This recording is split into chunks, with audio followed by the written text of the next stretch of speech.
Berlin is a super progressive city on the global scale, I would say. And as a result, I think progressive cities, especially larger, more diverse cities, they hit the problems first. They encounter the problems first before the rest of the world. So like, Oh yeah. like we are on the forefront of like the gender equity movement, I would say, and we are on the front of like the sort of ethical non-monogamy movement. These things, if they do catch on, they're going to catch on in other places. Like I don't know how many thruples there are in Cork right now. Jeez, I'd say not many. probably very few, at least openly. So you know what I mean? Like Berlin is in the weeds. We're on the forefront of all of these challenges with dating. And so I think when people say like dating in particular is really bad in Berlin, what they really are saying is like, yeah, Berlin is encountering problems first before the rest of the world. That is such a great way of looking at it.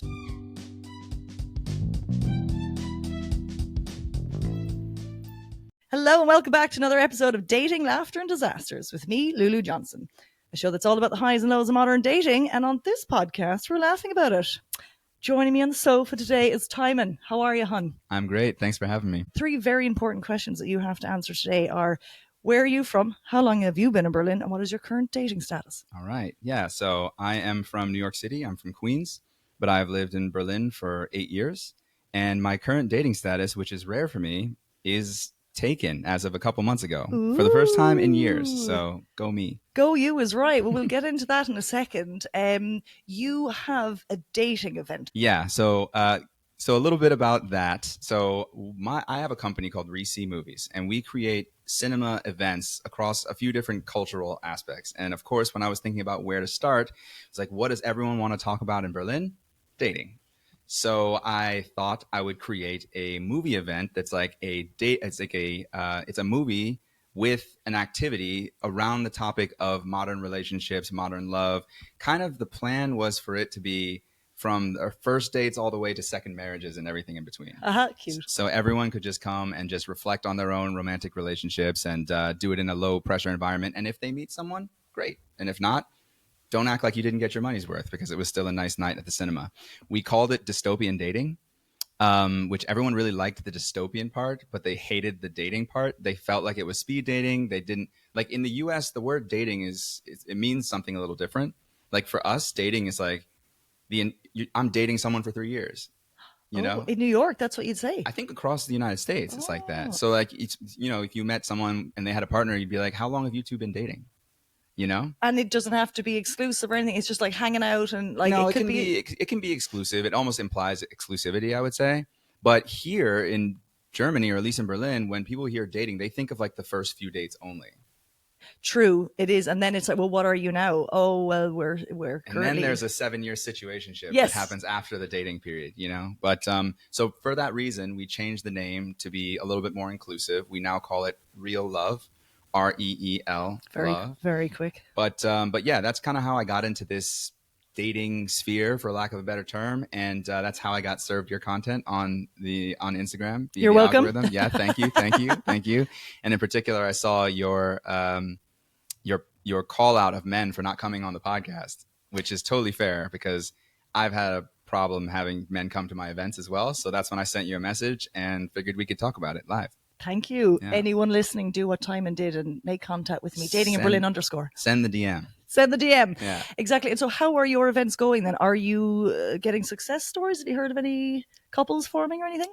There have been some dates, but there have not been any couples that I know of. But that's also totally okay with me, because the feedback that we're getting is that it's a really cool event that gave people a lot to think about, and they look at some aspect of their romantic life different after coming to our events, which is really what we're aiming for. Like, the likelihood of you finding the person that you want to date at a cinema event, where we're talking 40, 50 guests at these events, that's pretty slim. Oh, you get a lot of people there, 40, 50. It's decent turnout. Wow, that's great. We're showing good movies. Yeah, nice. And where is it taking place, actually? It takes place, thanks for asking, it takes place at the Film Rauschpalast, which is a cinema in Moabit. Right. Which is, the joke is you can find love, but you have to go to Moabit to get it. So I'll be in the next Uber to Moabit. That's enough. You're better than most. They're like, I'm not taking a train to a bus. Are you kidding me? No buses involved in love. Yeah. Oh.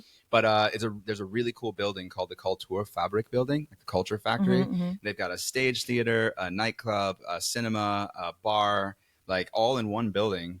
and it's really cool. We do our events on Friday nights about once a month, and afterwards we just go into this bar, and the bar is like packed, and there's good music playing, and everyone's having a good time. We're like, wow, this city is really huge, It is. Yeah, I would never think to go to Moabit, but now that just sounds really appealing because like, do you think the vibe up in Moabit is a bit different? Because I know you're living in Friedrichshain. I was there for many years, but I'm kind of sick of the vibe down there now. It's like the same thing down on, what's the street where we all go, the strip? Simon Dachstrasse, all there. I just don't even want to look at the boys anymore. I'm like, I know what you're about. Fair enough. Well, I mean, I'm not going to go out and say Moabit has the most places. But if you're looking for a change of scenery, that's what's great about living in Berlin, right? You can just say, okay, this time I'm going to go out in this area. And why not take a chance on Moabit? Yeah, take a chance, lads. Take a chance.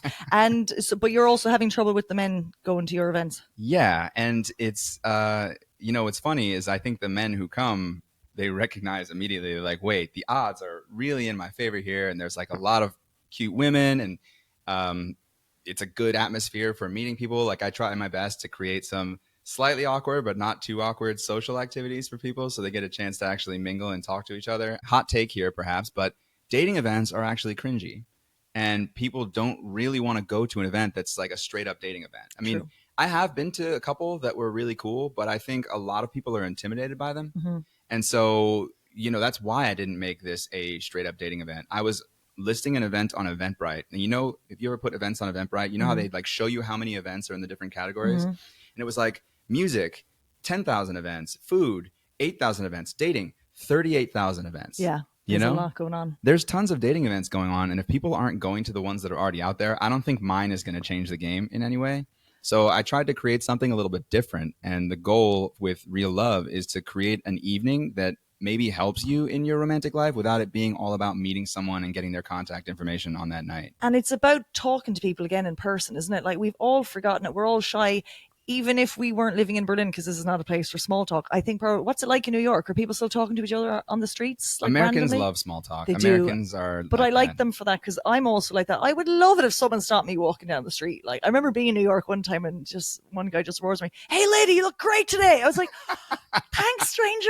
It was so cool. I was like, "Can't we bring this attitude to Berlin with us?" For better or worse, New Yorkers will say what they want to say to you. It's brilliant. So, yeah. Well, one called me a racist for not buying his CD on the street. I was like, I know you're doing that to make me feel guilty, but I'm not going to buy it from you. Like I said, they will say whatever they need to say to you. Exactly. It's a fucking jungle. Yeah. Right. And so with the lads and dating then, how has your experience been in Berlin specifically as a man dating on the hetero scene? Yeah. I mean, so I have a theory that dating sucks everywhere and it always has. And so I grew up in New York City, but I lived in Washington, D.C. as an adult. I lived in L.A. for a few years, and then I moved to Berlin.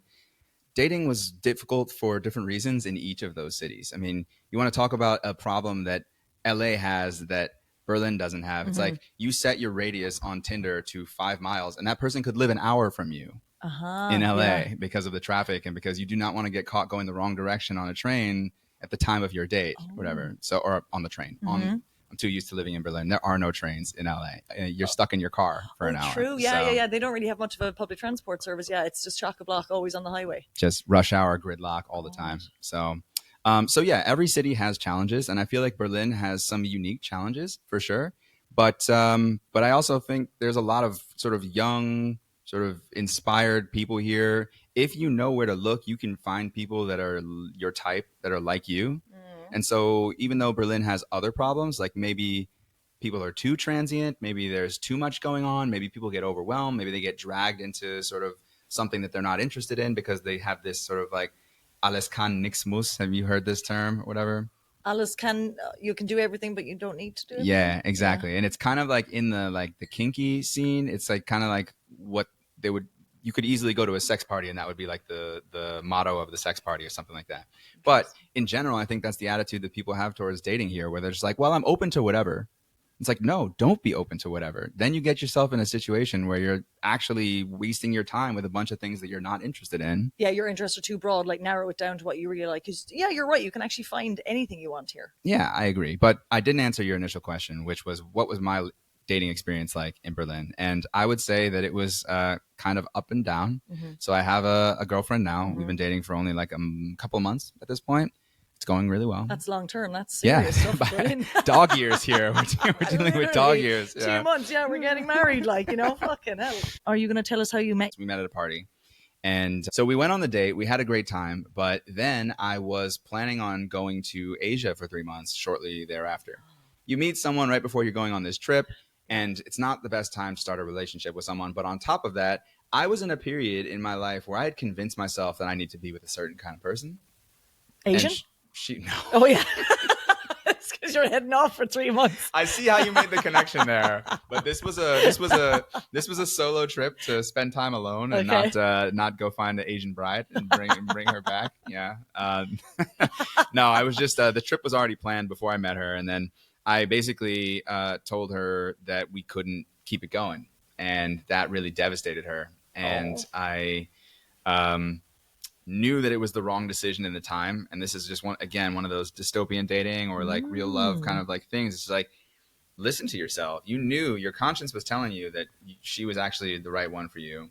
But for whatever circumstantial reasons, you were convincing yourself that it wasn't going to work out. And so, yeah, I almost completely screwed it up. And, but I was still thinking about her. And then I came back in January, and I was also like afraid to reach out to her because I knew that I kind of really like broke her heart. And so, I didn't really want to be like, hey, it's me again, like send a DM. Yeah. Like I especially didn't want it to come off like it was just a sex thing as well. It was like, but eventually we bumped into each other because we have mutual friends. And I told her that I felt like I made a mistake, and that if she gave me a second chance, I would not mess it up. So she did. And it worked out. So it was a very cute story in the end, but only after I almost fucked it up. Yeah. Well, you're a lucky bastard that you got a second chance. I am a lucky bastard to get a second chance. Hold her tight. Yeah, absolutely. Absolutely. And her cats. Yeah. And her cats. Yeah. Yeah. But before that, I had a couple of relationships in my 8 years here. And I would say that maybe the longest one was only like a year or so. So I spent a lot of time being very single. I've spent a lot of time on the apps. I've spent a lot of time getting to the second and third dates and then not panning out. But why was that, do you think? For a multitude of reasons, obviously, you can't match with everyone, but were you enjoying yourself on the sexy single scene? No. Oh. I was looking for someone. Oh, yeah. Love hearing that. Hey. I'm sort of a monogamous guy, right? Like, I don't know. I guess I've sowed my wild oats at this point. Yes, haven't we all? Yeah. Some people have a few more oats left. I'm closed for business. Sorry. But no, I was definitely open and looking, but having a hard time finding people. Were you very picky? Do you have a specific kind of woman in mind, or did you have? I'm not. I wouldn't call myself picky. I would say that my biggest problem, me personally, was first of all, dating apps don't count. If you think you're putting in the effort and you're actually just using dating apps, you're actually not putting in the effort. True. Because you're kind of like convincing yourself that you're doing enough by swiping and sending a few flirtatious messages, but you're actually just wasting the time that you could be putting towards doing something actually productive. And meeting people in real life? Meeting people in real life, or at least putting yourself into spaces where you're going to find the people that you're interested in, and not just swiping through the people that an algorithm thinks that you're interested in. Apps are evil. Yeah, they are now, but I used to love them. They're fun, but that gamification and that fun part is part of it. They're super addicting. I remember like when I get into a relationship and I go delete Hinge or whatever, I'm like, a moment of sadness for deleting my little toilet buddy. Like what am I going to do while I'm pooping now? I've never met any of my boyfriends from online, actually, which is interesting. So I never had to say like goodbye Bumble or something. I do think that, my problem was I wasn't putting myself out there outside of using the dating apps. Like I'm not the most sort of bombastic, loud, sort of like walk in the room and try and take over the conversation kind of person. I'm more of like a chill, a little bit shy, I would say, and not great at approaching people that I don't know. But as a New Yorker, you should be. Isn't that what you do? I should just shout at you for being racist if you don't buy my CD. Go on a date with me. You're fucking racist. Listen to my podcast, or you are racist. That's the tagline. Yeah. I love it. Yeah. But yeah, for whatever reason, I would say if I had to go back and do a retrospective of my dating life here, I would say that the main reason I wasn't meeting people is because I wasn't putting in the effort. Fair enough. I also like to keep myself pretty busy. I mean, I'm working full time and doing Reese movies on the side. Like to keep a very large social circle. A lot of my friends are like, how do you have so many friends? I'm like, because I put a lot of effort into maintaining those. But if you add it all up, it's like job, side project, lots of friends, likes to travel, has other interests. Dating, And there was no alone time for time as dating. well, right? Totally. I Yeah. need my alone time. Yeah. So I'm the same. Sometimes I'm like, actually, it's a great thing that I'm single because I actually don't have any time for anyone.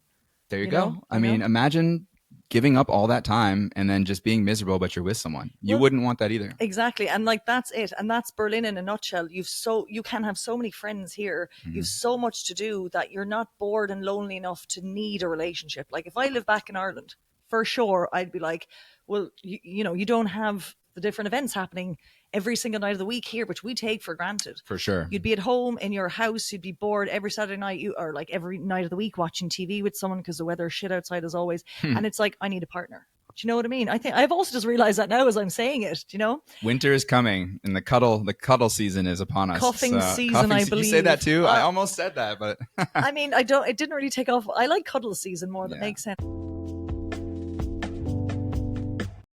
This episode is sponsored by Dalriata for all of your favourite Irish and British foods.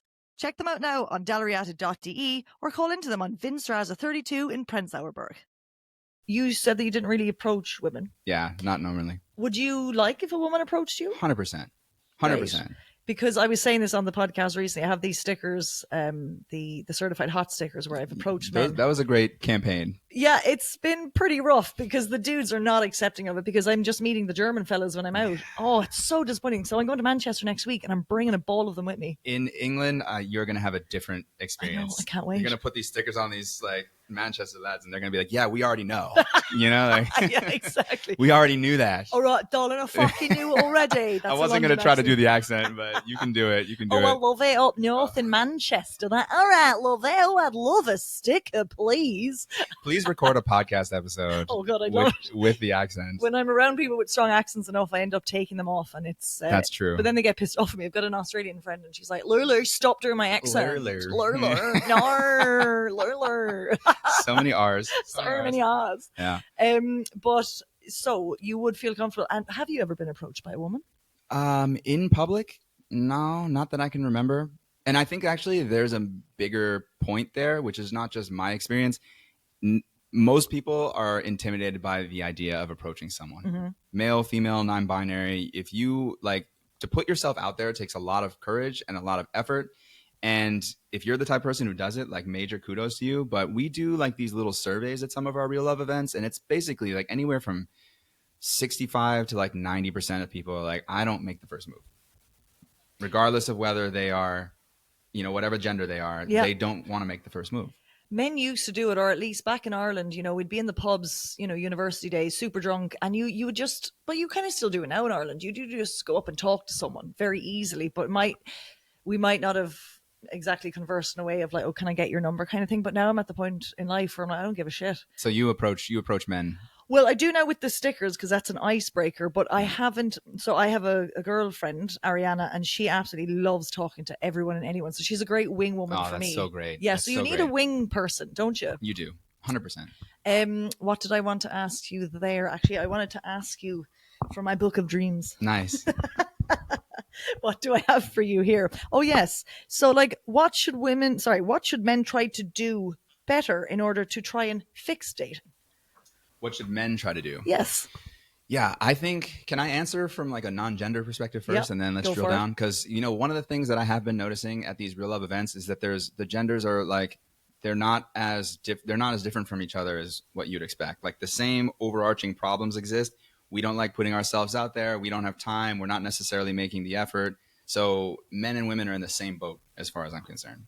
So what can we all do to have more success with dating is to just, it's the standard stuff you've heard. Put yourself out there and be kind of clear about what you want and what you're expecting, I think. But break that down. So like, I mean, because I think that people should look approachable. Because, you can go out there, but you have to also be open. Like, get the headphones out when you're walking down the street. For sure. Have a little smile. You don't need to walk around looking super happy like you're high on mushrooms, but like soften the face because there's such a resting bitch face. Yeah. We are a resting bitch face nation. Yeah. And I think people have to not stare people down like the Germans love to do, but just like look at someone, smile and walk on. But that's a tricky one because it's going to be so hard. I almost feel like, aren't there countries that are like experimenting with like the single ring or whatever? Yes, I had bought one. It was called the round green one. Yeah. There's the pair ring. was called Pear. Okay, nice. Yeah, Yeah. okay. There was an actual brand. I never knew that. But for me, I think stuff like that is brilliant because the odds of me being able to interpret your face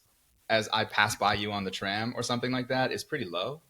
Yeah. It's just like there's so many factors. You could have been smiling because you just saw a meme, and now, oh, I couldn't help but notice you were smiling, and here's this sort of like creepy guy who you're not interested in at all who come up to Well, you and because like, it's all about the setting. You see, if you're gonna talk to me on the tram on the after work, I'm probably not going to be in the mood to talk to you. for sure, That's what the weekends are for. That's yeah, why God created weekends, yeah, so we can all go out, go into a bar, or like go be somewhere, smile. Like, don't talk to anyone at 6 o'clock on the train on a fucking Monday. fair, You know, I think you fair. have to choose your battles. Yeah, I mean, 100%. So I guess what we're getting at is the answer has to do with IRL.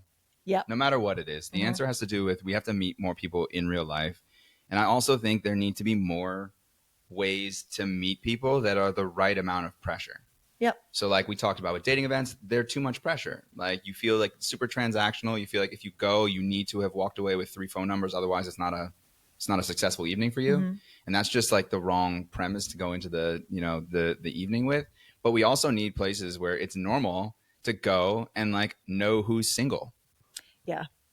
So how do we do that? I don't really know because Well, I think that's when you'd have the single parties where it's just a club and there's no like icebreakers or there's no chit chat as such. It's like this is, I think it's Zoot. What is it? Farad Zoot Fish Zoot Farad. sounds familiar. It's this singles event that happens at least once a month over at Culture Brewery in Prenzlauer Berg. I don't even attempt to do a German accent when I speak it. Only the Australian accent and the Manchester accent. Australian. Yeah. And it's a club for single people. Yeah. You can only go there if you're single. And I think that's a better idea because I have been to one offline dating event and I won't say the name, but I was just like, I enjoyed it. It was very well organized. It was not a real love dystopian dating event. It was not, I'm afraid. Okay. And it was actually my one and only. And it this format kind of put me off right. what these events are because I kind of looked at it from afar at one point, but I was like, I don't think it's for me.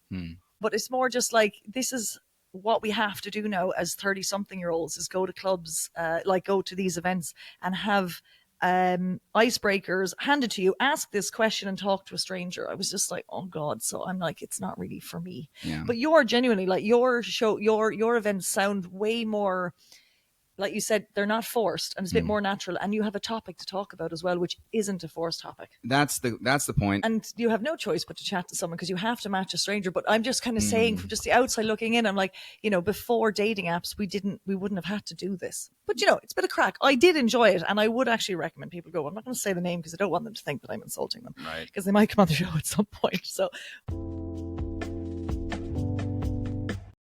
one thing that I really find interesting about the dating scene in Berlin and universally is that right now there's this moment of like women's like gender equity and women's empowerment, and women are taking control of the narrative when it comes to relationships. I think it's probably tied to the Me Too movement, but on a more light side, it's also just like women are like, we're not going to stand for this shit anymore. We're going to control the narrative.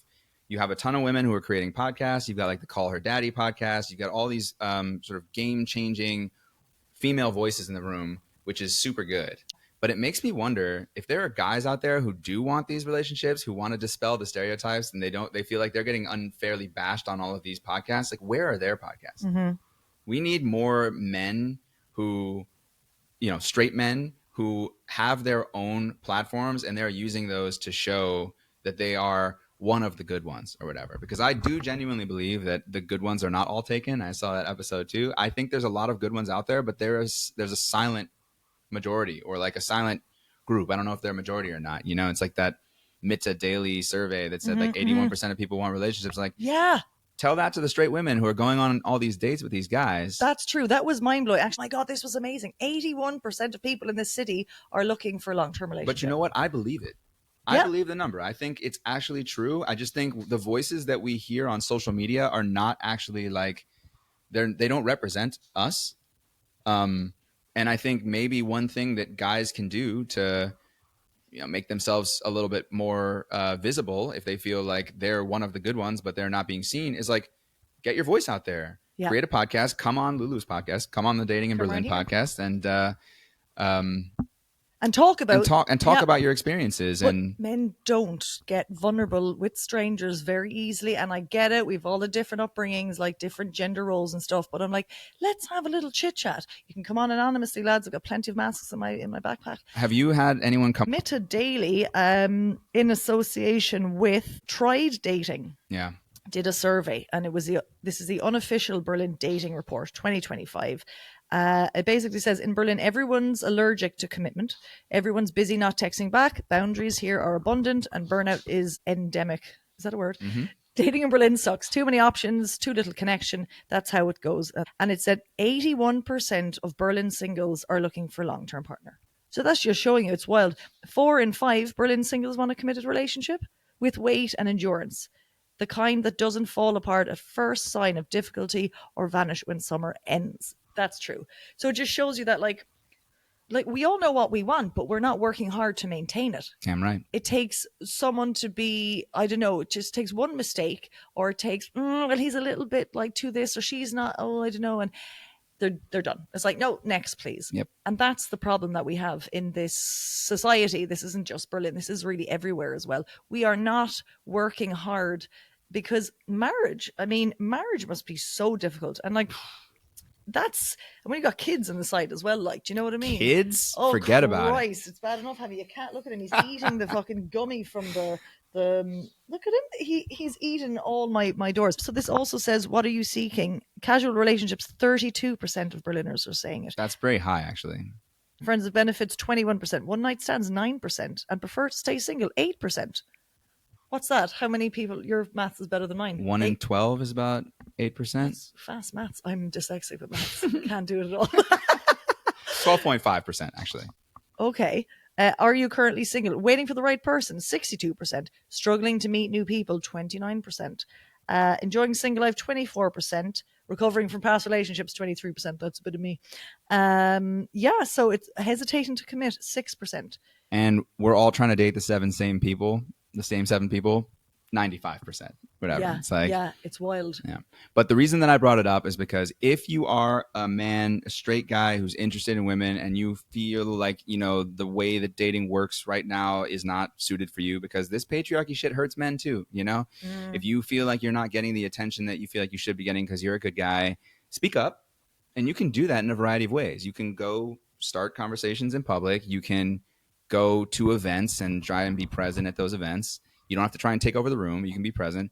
Or what you can do is you can create a podcast or come on a podcast and talk and prove with your content that you are one of the good ones, that you do respect women, that you are actually serious about commitment and stuff like that. And it's just, I find it really interesting that we have so many podcasts about dating, romance, love, relationships, and now they're all women. Yeah, you're dead right. I never really sat down and kind of noticed that. And, it doesn't have to be all serious. And, mine is light and funny, and I'm still getting the point across. We can still have serious conversations and laugh about it. Because totally. I think some people might think, I'm going to go on a podcast and just like bare my soul and like just give up too much. And, Yeah. I love a good cry. That's why I like movies so much, because that's kind of the only way that I can cry, I feel like, a lot of the time, which is sad. Watching Marley and me crying. Oh, my goodness. Don't get the waterworks going on the pod.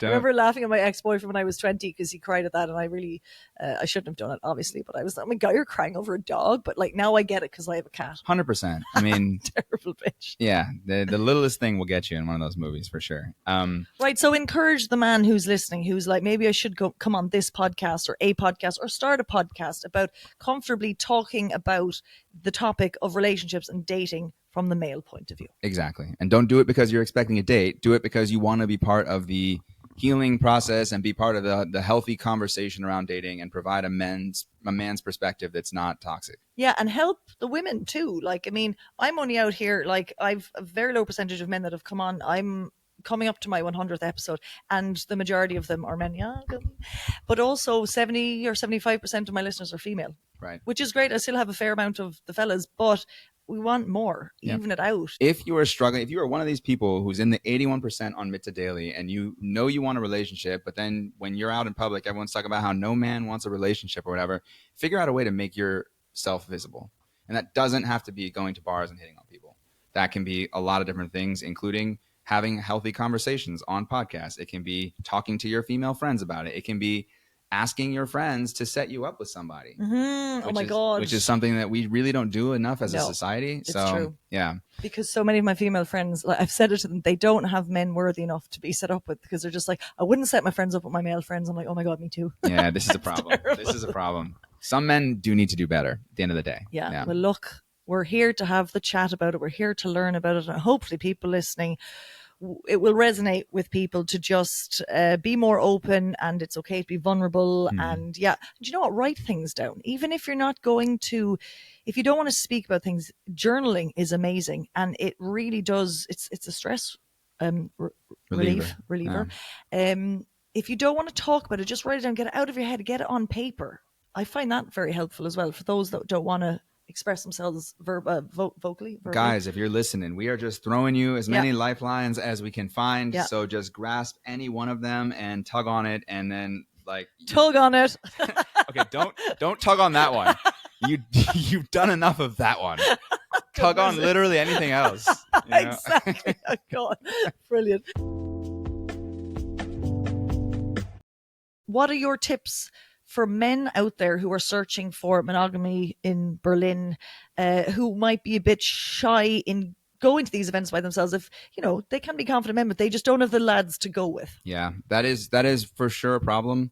And I think the only way is to sort of muster enough courage to get yourself out there, because it's like fortune favors the bold. And if you put yourself in these situations, even if it means getting rejected a couple of times, eventually, like let's say you get rejected, you put yourself out there 3 times, you get rejected twice, you still have a higher success rate than swiping 1,000 times on an app. True. So yeah, and the lads aren't getting matches on apps according to the data, right? That's true. That's so just true. go there, and like, you might meet friends, and I think don't go to these things with any expectations that you're going to meet your wife or even a girlfriend. You're going out and you're speaking to people. You're not on your phone swiping on a Saturday night by yourself or watching a dating coach on YouTube because you don't know how to approach people. Yeah. Just go out with zero expectations, even at these dating events. But can I tell you a story? And I think this is one of the challenging aspects of Berlin's dating scene in particular. Berlin is a super progressive city on the global scale, I would say. And as a result, I think progressive cities, especially larger, more diverse cities, they hit the problems first. They encounter the problems first before the rest of the world. So like, oh yeah, you know, like we are on the forefront of like the gender equity movement, I would say. And we are on the front of like the sort of ethical non-monogamy movement. These things, if they do catch on, they're going to catch on in other places. Like I don't know how many thruples there are in Cork right now. Jeez, I'd say not many. Yeah, probably very few, at least openly.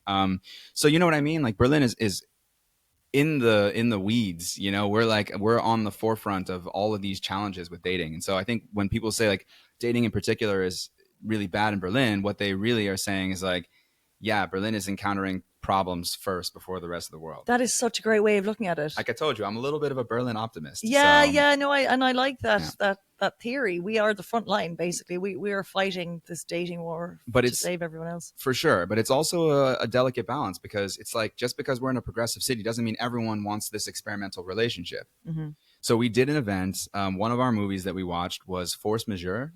Have you ever heard of Force Majeure? Nope. It is a movie by Ruben Östlund, who's a Swedish director who he makes movies that really poke at the male ego. Okay. Great movies. And Force Majeure is a movie about this Swedish family that goes on a ski vacation in the Alps, and the husband and wife are having some marital challenges or whatever. And this isn't a spoiler, but they are eating lunch, and all of a sudden there's a controlled avalanche on the mountain. And in a moment of panic, like while they think they're going to get buried, the dad just runs away from the family and like leaves the mom. I think I have seen an ad for this. Yeah. It's brilliant.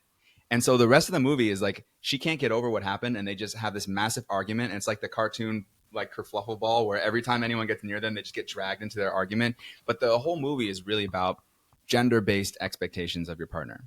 And so, you know, like, you know, you asked the question of, what should men do in particular to improve dating? Well, men need to not be sleazebags. That's a separate thing. But in general, it's like there's a lot of women out there who view themselves as kind of like progressive and empowered. But at the same time, when it comes down to like what kind of man they want and how they want to be swept off their feet and how they want to be approached, the traditional side comes out.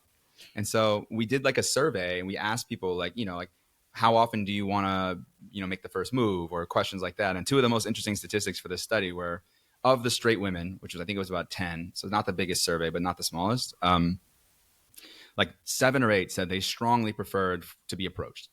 The women said they prefer to be approached. Yeah, yeah. Also, the funniest one was 9 out of 10 said that they strongly prefer a man who is at least 8 centimeters taller than them. It's like 3 inches taller than them. We're asking too much there. I mean, it's just like you're really putting yourself in a pigeonhole. Yeah, it's true. But that's the thing. Like, I kind of struggled with this recently. So I'm a very strong, independent woman, and I've been through shit enough in this city now to know I don't take shit from a man anymore. And, damn right. You know, but it's come to this point where, you know, and no one is accepting of course, anymore. You know, the ass smacking and the like. For sure. The flirting, like the men that I've experienced in Berlin, they're not heavy flirters anymore like I would have been used to back in college, right?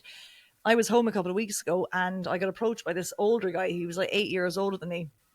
And we were kissing, whatever. This is a drunken night out, great crack, lovely guy. And he was really forward. And I was like, I don't think, I said to him, I was like, I don't like this. And he was like, but like, not that he was like really bothering me, but like I had been wearing this red top and I had put on my jumper, and then he was like, oh, go on, show us your red top. And I was like, no, I don't think you should like force me to for me to show you my top. And he was like grabbing my ass and being really cute and cuddly, but I was so confused. I was like, I like it, but I shouldn't like it anymore because I've been conditioned to think that this is sleazy, where it's actually, he's a man's man. He found me attractive. We were enjoying each other. And he was like, you're being very kind of uptight and stuff. And I was like, yeah, maybe I am, because this is the first time in about 10 years that I've experienced this, you know? So like, I'm a woman who wants a man to be all on me and be forward and be flirty. But then when it happens, I'm just not used to it anymore. Exactly. I've in my drunkenness as well, I just felt so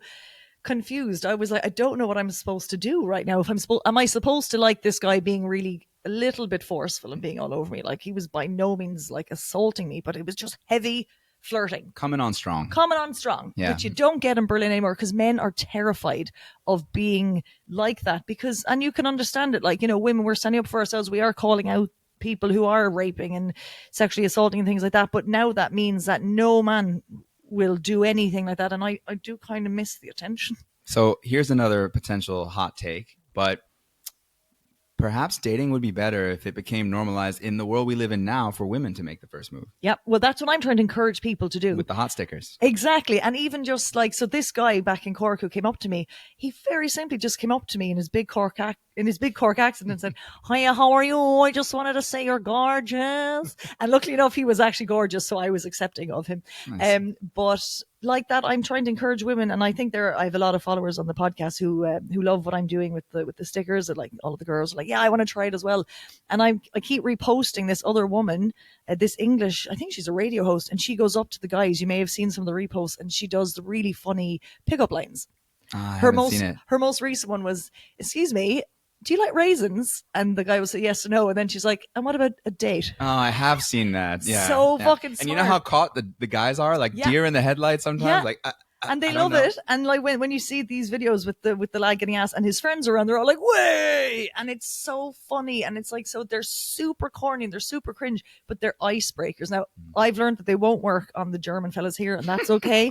I did it with the Späti man in the summer. It was really funny. I had to say it in German. I says, I'll say it in English first. I said, sorry, is your name Wi-Fi? And he was like, no, Mohammed. And I was like, because we've got a great connection, Mohammed. And he found it so funny that he brought me out to his friends out the front of the Späti as well. And they were just like, wow. They were like amazed by it. And I was like, see, that's all it takes. And like, go out there with the intention of making a fool out of yourself. That way you won't feel like there's no added pressure. Yeah, I mean, 100%. And this, like, I have been one of those guys, like the thought of trying to approach a woman, especially at like a bar or a club, like leaning over her and like talking loudly into her ear over the music that she came here to hear. It's just like, that's not my style at all. But then we start to pigeonhole ourselves. Like, okay, I can't talk to you at 6 p.m. on the train. Mm-hmm. I can't talk to you at the club. I can't talk to you at the bar. I can't talk to you when you're in the gym. When can I talk to you? You're right. Well, yeah, the gym as well. You just don't know. But I think it's a simple kind of, it's like pretend you're a tourist. Sorry, what way to the U1, or do you have the time? My phone battery broke or something. You got to kind of keep it simple like that as well, but don't do it in Alexanderplatz, because women know that all the hookup, the hookup, what do you call them? The pickup artist guys go there. Ah, Yeah, that's not the place to do it. I did not know. Every year there's a convention for the pickup artist. This famous guy, or who he made himself famous from these pickup conventions that he has done. And so very often when I've been approached there, when my friends have been approached, it's like, was it in Alexanderplatz? Or like, yeah. And it was always the kind of creepy guys that were like forcing There's a themselves. pickup convention? Yeah, yeah. I was told about it. I don't know much about it, to be honest. Yikes. Yeah. Don't go there with your stickers. No, geez, not at all. And so, yeah, like this is the thing. We just need to approach people, have a bit of fun, have no expectations of it, but where and when to do it is the question. And it's like, just find, I don't know, it's very hard, isn't it? Because it's all about the person in the moment, in their mood. You could meet a person at the right time. They want to be sociable. Like, I'm mostly social, but sometimes I'm in my head watching it, listening to a podcast on the train. I don't want to be bothered. Sometimes I don't want to be bothered. True, you know. And then you try. You what is it? You shoot your luck, and if it works, it works. If it doesn't, it doesn't. It's true. I after my last breakup, which was many years ago, just after COVID, I convinced myself that I was like, I'm only going to meet people in real life. I'm only going to approach women in real life and try and get their phone numbers. And the amount of times that people were so like confused, like, oh wait, you're hitting on me? Like, it's like we had forgotten how to be approached in public. Yes. And I just think it's a long road, probably longer than this podcast, to getting back to a society where like we're okay with banter and like chatting up strangers without it being a red flag or something that, you know, makes your spidey senses tingle. But this is kind of why I'm doing what I'm doing with Reese, is because like I got some messages when I changed the name for Dystopian Dating to Real Love, like from people who were like, we actually wanted a dating event. Please don't forget about the singles. Please do something related to dating. And I was like, first of all, people weren't coming when they thought it was dating. So sorry, I can't help you. But in a way, all of our events are dating events. We have another event series called Films for Foodies, where we pick a different culture and we eat food from that culture and we watch a movie from that culture. And it's like a dinner and a movie, and it's, again, there's a social aspect, but it's pretty low key. We normally go to a restaurant, get seated in group tables, and then eat, and then go to the cinema together. Oh, that's so fun. So how big is the group usually? We actually we only did one, and it was about 40. Which my God, that's massive. It's coming into like our sweet spot for these events, which is great. Yeah. It's the perfect amount of people for it to feel full, but also kind of like intimate, and you can actually see who's in the room and everything. Yeah, that's super big, 40 people, and to go for dinner with them as well. Yeah, yeah. And then you go to the cinema at your location or to the actual cinema? It's always at different locations because it depends on where the restaurant is. But we have our next event coming up on Monday, and it's in, it's like technically Prenzlauberg, but it's like off of Torstrasse. It's right where Mitte comes together, and it's going to be a Chilean empanadas dinner with a Chilean movie afterwards. And it's just, you know, these events are great places to meet people regardless of their relationship status, but that includes single. These events are a great place to meet people. Yeah. So if you look at it as I'm looking for a dating event, then you have all the pressure of like, I have to be in the mood for a dating event. I have to find single friends to go with, all the other barriers. But if you just go to events that are already something that you're interested in, the law of averages or whatever, the numbers game, you will meet people that you are potentially interested in. 100%. Sure, like my ex-boyfriend that I met last year, love of my life at the time, I met him through a friend, and that friend, I met him 8 years ago on Tinder. You know, okay, it was online, but regardless, you can make connections. This guy that I met 8 years ago on Tinder, my social group grew so much because of him. So, like, just to make friends with people, like, I've made so many friends from the podcast as well. You know, Tiggy's cat sitter is a good friend of mine now. She came on the show. There you know go. what I mean? It's so nice. Like, I love building connections. So I think people need to realize that as well. And so that's brilliant. There's less pressure when people know that it's not, you know, a dating. Too much pressure is definitely not good when you're single and you're putting pressure on yourself to have the life that you think you need. But but putting yourself out there is super important. So. It is. Everything that you think is the stereotypical negative experience that a woman has with a man, I've also had those. Like, I've also had like the super passionate one night stand where like I send a text like the next day, like, you know, that was really nice. Like, should we do what we said we were going to do on the first date and meet up and like do this thing? And then she's like, oh, sorry, I thought it was clear that, you know, I was only interested in a one night thing. And I'm like, so I've had that experience happen to me as well.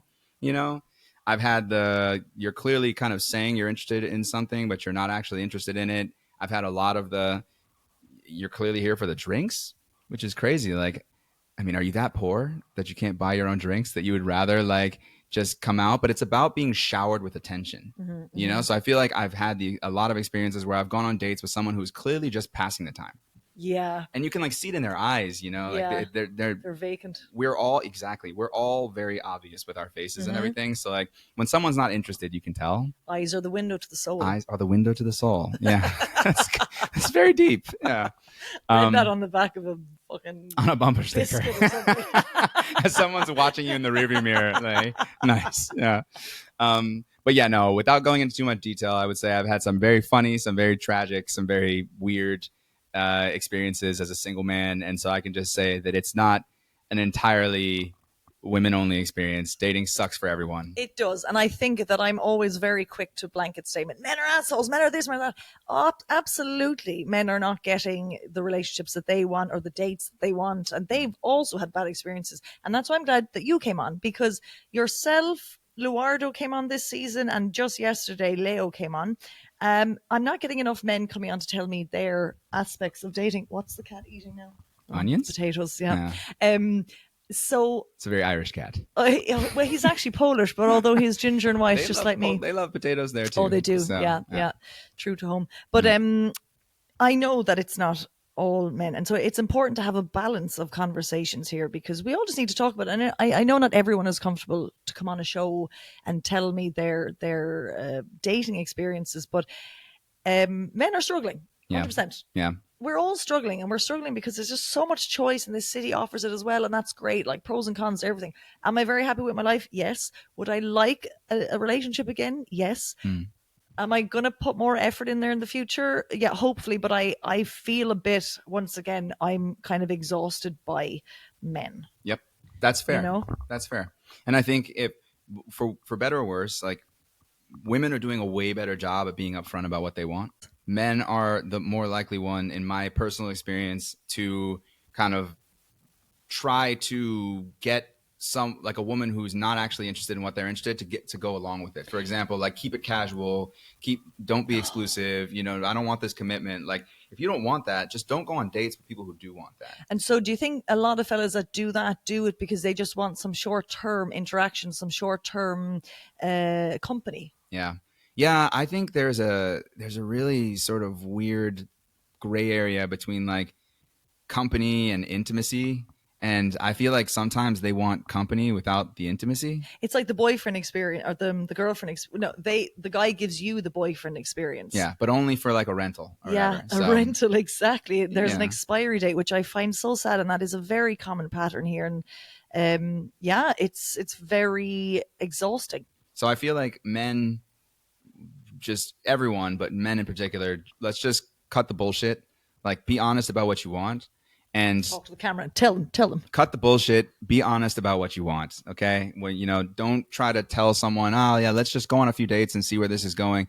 If you want a relationship, say that you want a relationship from the beginning. If you don't, then don't. But people are so afraid of like, oh, but there might be someone better out there. If I tell this girl that, I want a relationship, then she's going to think that we should be in a relationship. But maybe Cindy next door is going to be a little bit better when she becomes single in the next 2 months. And it's just so fucking shit. Do you feel like that lack of commitment is a Berlin specific thing? Lovely question. Because you've had some guests on from Ireland, you've had some guests on from England, I have just, today's episode is with Aisling from Cork. She's based in London, and she's having the same issues there. I know a couple of people who've lived in London. It's sounding like it's main cities, but also Cork is a very small city. And I know that the dating pool is a lot smaller there, so it makes it more difficult as well. They have their own problems. Yeah, exactly. Yeah. There's problems everywhere. And look, the positive of this is, like, if this was... If we were still living the way that they did in the 70s and 80s, even older, we'd be putting up, and if we weren't educated enough in what we know now, we'd be stuck in bad marriages with kids. Yeah, that's what I mean when I say dating sucks, and it always has. Like, it might be hard to find someone now, but what if someone was found for you? Yeah. And you had no choice, and you just had to marry that person and stay with them no matter how much of a shitbag they were. Yeah, exactly. And there's bazillions of marriages and relationships there where people are also stuck in toxic relationships. Like, I could still be in my toxic relationship, or my abusive relationship, I should say, because toxic is when it's two-sided. Abusive is when it's one-sided. And I could still be stuck in that. And people are in, like, I know a guy whose parents don't speak to each other, but they won't get divorced because they're Catholic. Damn. Do you know? And they live under the same roof. They don't talk to each other. And I'm like, what an existence. How sad. You know? So like pros and cons to like this dating life. But at the end of the day, the moral of the story is look after yourself, be happy with your own hobbies, build supportive networks around you. And if the right person comes along, they'll come along. Yeah. Do you know what I mean? Yeah. Although, so when just like this idea of like, oh, the right person will come along though. It's just not how real life works. No matter what you want, whether it's success in your love life, in your career, it's like the right job doesn't come along. You've got to apply for like a ton of jobs, and you've got to build your resume, and you've got to, just network, and then you find the success through all of the hard work that you put in. Sometimes, I mean, honestly, I got this this job that I love, my 9-to-5 job, and I'd met my boyfriend at the time. 3 things came to me without feeling like it even. Were you new in town? No, this only happened the last 2 years. Oh, okay. Yeah. All right. Nice when one. I moved to Weissensee, I've been in Berlin 10 years, but I moved here and the job, it all came within 6 months of each other. And I was like, so now my stars are aligning. There you go. I was going to say, you have to be an astrology person now after But that. then, I mean, the relationship lasted 6 months. Do you still have the job? Yes. Nice. And I still live here. There you go. You know what I mean? But I know. But I mean, a lot of people do find their right person. And yeah, is there just the one for everyone? I don't believe so. Yeah. I think it's almost depressing to think that there's like only one person out there for me in this planet of like 8 billion people. It's like, what are the odds that I actually find that person, Well, that's the thing, because sometimes I'm like, I mean, I'm 36 now. The person that I find tomorrow, do I want to be with him till I'm 80? That's also a good point. Yeah. That's kind of how I feel. I'm like, I mean, it would be nice. I've seen that in all of my parents and their siblings.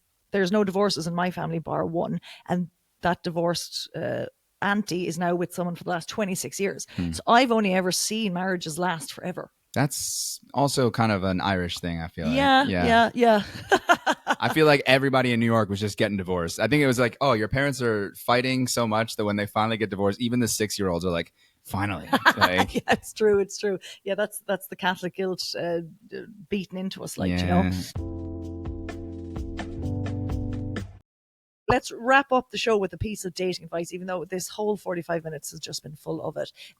Give one bit of solid dating advice that you live by. I hate to steal one of yours, so I'll give you 2, but you mentioned on a podcast recently that you should take a break from dating when you're not, like when you feel like emotionally drained or whatever. And I think that's a huge piece of advice that I give people all the time. Like, take breaks. Take a break from dating.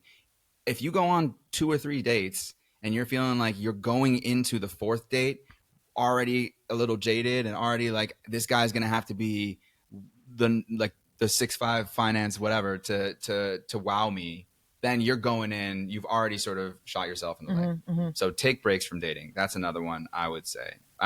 And my piece of advice would be figure out what your top priorities are in life right now. And if dating is not one of your current top 2 to 3 priorities, don't expect to meet someone.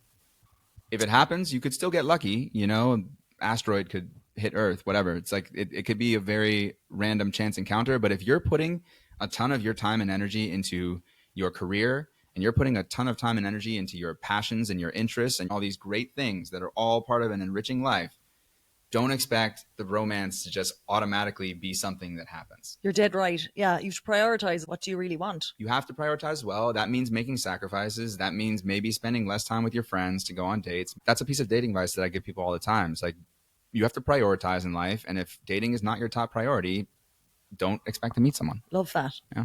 Thank you. You're welcome. Thank you for the male perspective on dating. I'm sorry I didn't spill as much tea as your normal guest. It's not always about that. It's really, this podcast is also just for people to learn and understand. And like you shared your experiences enough that people will definitely learn from this, and the women will understand men a bit more. And tell the audience, where can we find you? Mainly on Instagram at Reese Movies. My personal Instagram, you'll find it if you go there. Tymon is everything. Tymon is everything. I remember that one. We love a good pun. We love a good pun.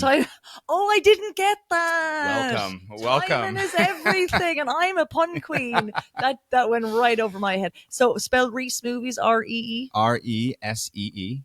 Oh, Reese. Reese, because does we're the trying RE mean? to reimagine what it means to go see a movie. Reese. I think I'm dyslexic. I read that as like Reese movies. Reese movies. I get that a lot. People are like Reese's movies. I'm like, please don't get me sued. Please do not get me sued by the candy company. Okay, gotcha. Right. Well, you're very punny then, and you're okay. I do love a pun. Lovely. Well, look, we'll wrap it up there. I'll say hello, goodbye to the camera. Lads, do as Tymon did and slide into my DMs at datinginberlin_ on Instagram if you want to come on the show and share your stories too. The more men, the merrier. Damn right. I don't mean that in a dirty way. Thanks for listening, lads. See you another time. Bye. Bye.